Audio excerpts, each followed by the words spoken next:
Assalamualaikum warahmatullahi wabarakatuh. Di sini saya akan membagikan sebuah video tentang pengalaman saya membangun rumah. Mudah-mudahan bisa bermanfaat dan bisa memberikan pilihan dan masukan bagi teman-teman yang ingin membangun rumah. Oke.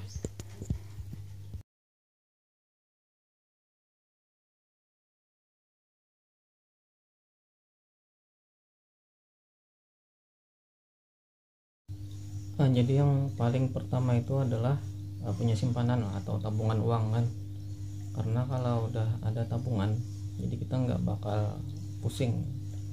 Kalau ada tabungan nggak bakal pusing buat makan besok gimana gitu kan. Jadi kalau udah ada simpanan atau ada tabungan, kita bisa bikin bahan bangunan juga, kita bisa beli, kita bisa hitung ya macam-macam lah kalau ada tabungan.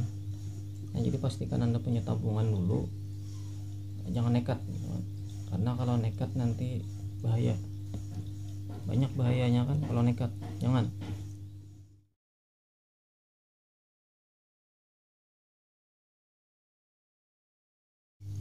Anda siapkan tanah. Jadi kalau nggak punya tanah nggak bakalan bisa bikin rumah. Jadi pastikan ada tanah dulu, entah itu tanah warisan, tanah yang banyak, yang pasti jangan sampai tanah sengketa, jangan. Karena kalau tanah sengketa ya nanti banyak masalahnya lah, apalagi kalau misalnya jalur hijau atau milik pemerintah ya pasti nanti digusur. Nah itu jadi pastikan tanah itu udah ada.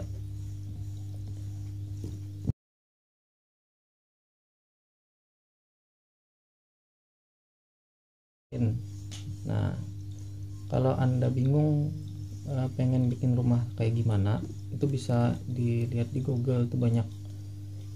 Mau tipe ukuran berapa, misalnya 6x6 36 kan, tulis aja di Google, itu ada banyak video ataupun foto-foto yang bisa dijadikan kita rujukan. Ataupun kalau misalnya bingung, nggak serk lah istilahnya dengan hati, ya bisa jadi gambar-gambar sendiri kan, nanti bisa aja diperkirakan. Nah itu jadi yang pasti adalah kamu harus punya desain.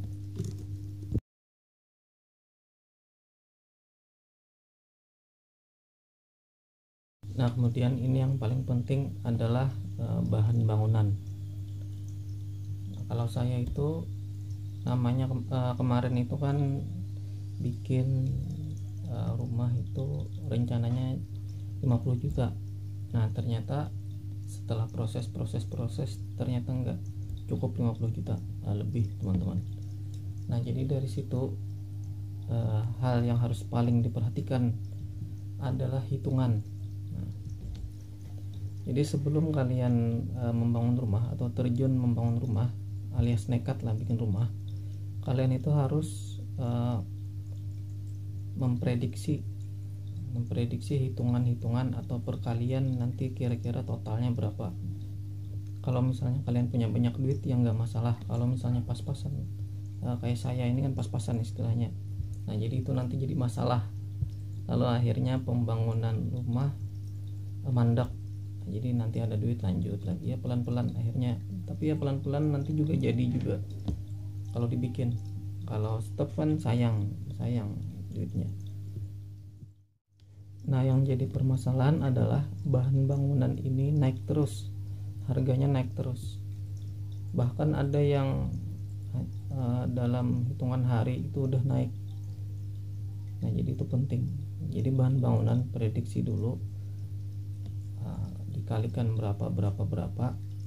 Kemudian juga kalau misalnya kamu cari toko bangunan yang pastinya tuh harganya tuh lebih murah dibanding toko yang lain, ya cuek aja kan. Jadi misalnya ke toko ini tanyain ini harga berapa, ini harga berapa, ini harga berapa, sambil dicatat. Jadi nanti tahu bahan bangunan yang lebih murah misalnya di toko mana gitu kan. Nah jadi bisa nanti kita jadikan tempat langganan lah. Kenapa? Karena tiap toko itu beda-beda harganya. Jadi kalau misalnya lebih murah kan pastinya lebih hemat biaya. Mengapa? Karena bahan bangunan ini perkaliannya kan banyak. Anggap misalnya kita beli atap misalnya, nggak mungkin kita beli atap cuma satu, nah, pasti ratusan kan, butuh berapa gitu kan. Nah jadi perkaliannya semakin mahal harga kan pastinya semakin besar juga biayanya. Tapi kalau misalnya ada yang lebih murah 2000 misalnya kan lumayan kan, 2000 kali berapa gitu kan. Jadi bahan bangunan ini cari toko yang keliling lah, istilahnya keliling di daerah kamu mau bikin rumah itu, cari yang lebih murah harganya, ya cuek aja nanya-nanya gitu kan.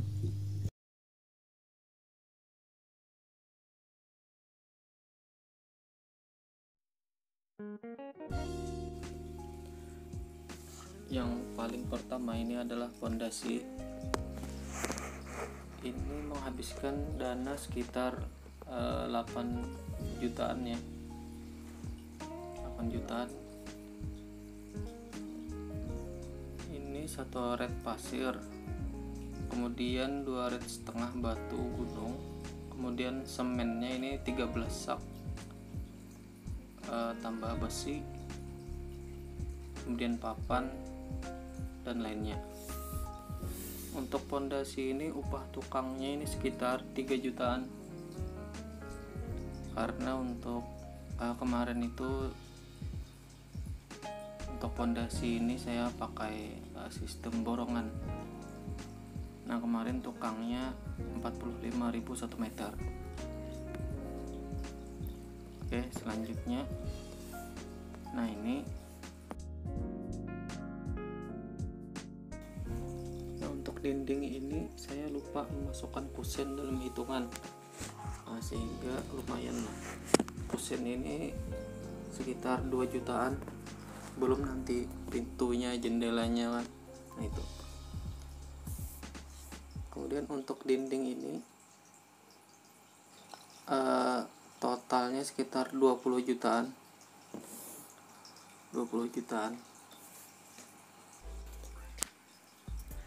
Kenapa saya sarankan borongan? Karena untuk bagian dinding batako ini yang lambat itu di bagian plester ya namanya, plester, kemudian aci atau ondrong. Nah di situ yang lambat, di bagian memplester itu. Kalau misalnya nggak di plester ya nanti mungkin berdebu ya kalau cuma batako kayak gini. Nah jadi lebih bagus itu di plester. Nah, jadi kalau misalnya borongan itu nanti bolak-balik tukangnya itu udah upahnya, cuman ya agak mahal dikit. Nah kemudian ini juga saya uruk tanah karena pondasinya lumayan kan. Nah jadi itu ada sekitar kemarin ini lebih dari 4 red, ada sekitar 7 atau 8 mungkin. Jadi pengerjaan dinding ini memang lumayan lama ya, makanya saya saranin lebih baik milih borongan. Jadi kita tenang daripada harian. Selain itu cari tukang yang pastinya kompeten, yang ahli lah. Mengapa? Karena ini kan bagian finishing, kalau nggak rata atau nggak rapi nanti hasilnya juga jelek. Nah ini menurut saya sih bagus, rapi, rata lah, lumayan bagus. Jadi ketika dicat nanti hasilnya bagus, bukan bergelombang atau gimana gitu. Untuk plesteran dinding ini habisnya sekitar 8 jutaan. Nah jadi kalau ditotalin sama keseluruhan dinding itu habis mungkin sekitar 28 jutaan. Jadi 28 jutaan itu bahan sama upah. Untuk upah mungkin ada sekitar 14 jutaan lah. Jadi lumayan mahal di bagian upah tukang.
selanjutnya bagian atap.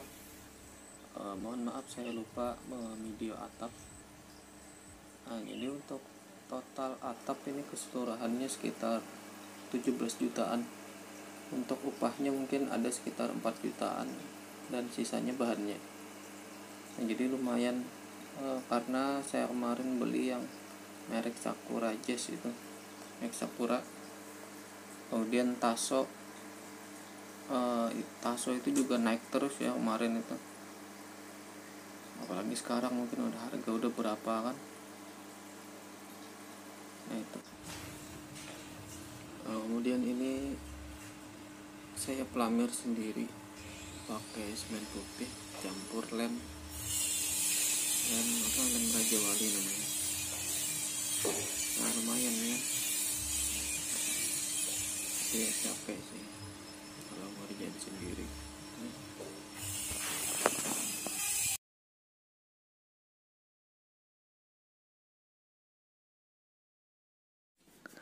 Oke, sekarang kita lihat harganya ya. Nah, ini yang polos ukuran 40 x 40. Ini harganya 50.000 satu kotak, isinya 6. Nah, sedangkan yang motif ini yang ada motif-motif krim ya. Ini harganya sekitar 58 ribuan atau 56, 55. Ya tergantung toko. Ini sama ukuran 40 x 40. 40 x 40. Kemudian kita lihat keramik kamar mandi ya. Nah, ini yang kembang-kembang yang ada motifnya ini, kemudian ukurannya panjang.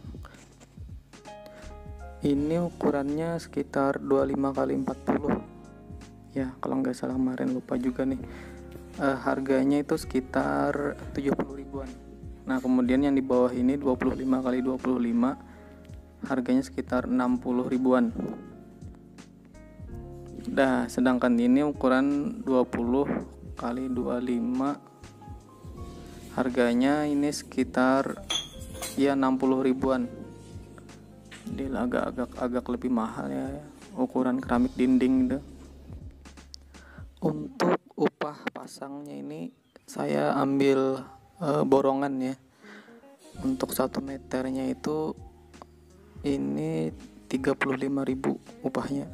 Kalau pasarannya sih di daerah Banjar ini sekitar 40.000. Cuma karena tukangnya udah lama juga kan, nah lumayan lah bisa dikurangin. Ini 35.000 1 meternya, 1 meter persegi. Tetapi untuk kamar mandi sama WC ini beda karena lebih sulit.